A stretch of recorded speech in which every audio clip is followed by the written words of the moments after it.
Hello, my name is Jesus Valbuena. I am an online student from Colombia, and I'm going to be talking to you about my project called New Music Generation through Restricted Boltzmann Machine and Recurrent Neural Networks that fit into Restricted Boltzmann Machines, so RNN RBMs. The inspiration for this project came from the fact that I wanted to have new songs come out from musicians that are either not working or passed away. So basically I chose the Argentinian band Soda Stereo. You can see the picture of the singer and guitar player right here.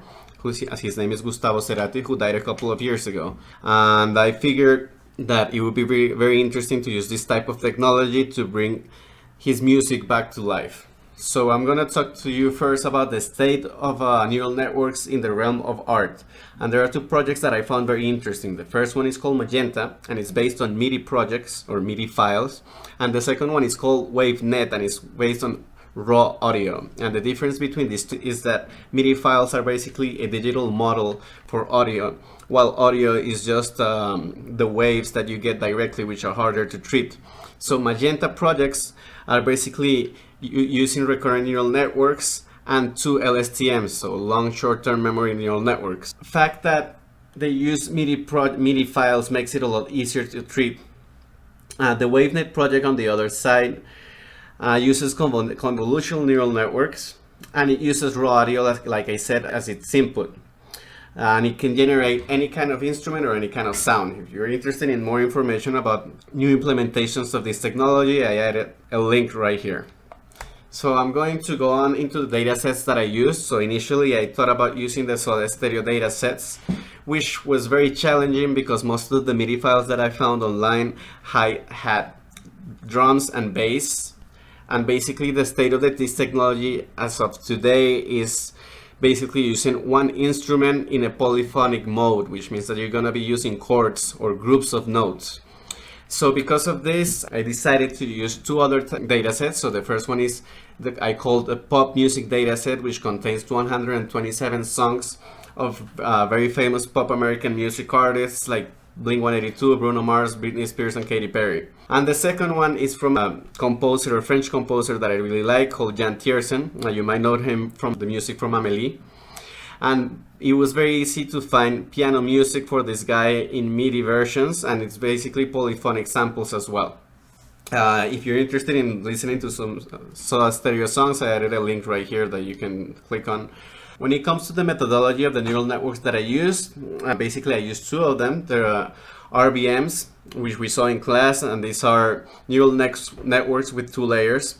The first one is going to be a visible layer, and the second one is going to be a hidden layer. So each visible node is going to be connected to each hidden node and vice versa, but there is going to be no connection between visible nodes or between the hidden connection, which is not going to be the case for recurrent neural networks. A recurrent neural network that fits into an RBM or an RBM is basically a series of restricted Boltzmann machines that are connected to recurrent neural networks, and these recurrent neural networks that you can see right here on the bottom are going to be setting the parameters for the restricted Boltzmann machine when it comes to the learning. The best kind of neural network to use for this type of training when it comes to music is actually LSTMs, but they were a little harder to implement, and because of time constraints I decided to go with these two. So a little more information on recurrent neural networks or NNRBMs.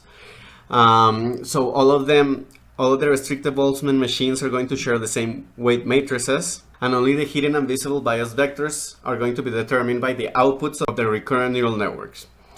Now, something that is interesting is actually that the weights are going to communicate the general structure of the music that you're setting, but the biases are going to communicate the temporal information.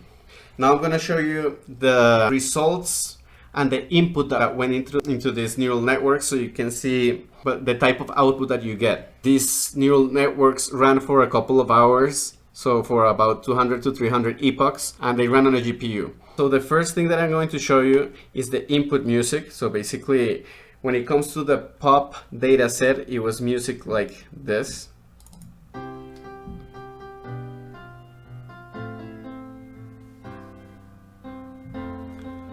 And the results that I got from the restricted Boltzmann machine sound like this.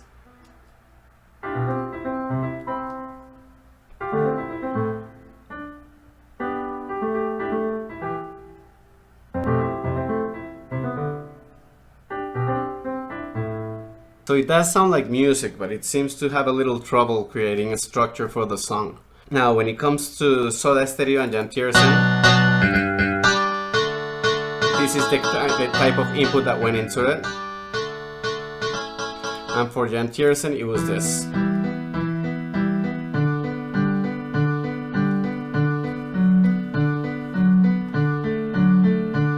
And the results that I got from the restricted Boltzmann machine were more or less like this for Soda Stereo.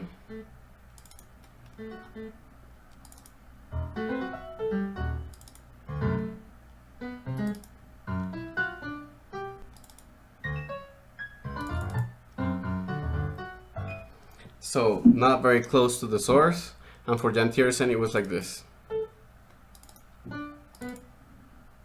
So this got a little better when I started using the restricted Boltzmann machines that were being fed by the recurrent neural networks. So basically, for the pop music, what I got as an output was this. So it has a little more structure. For Soda Stereo, unfortunately, I didn't get very good results, but this is what I got.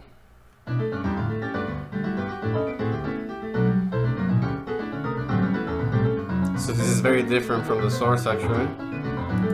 And from Jan Tiersen,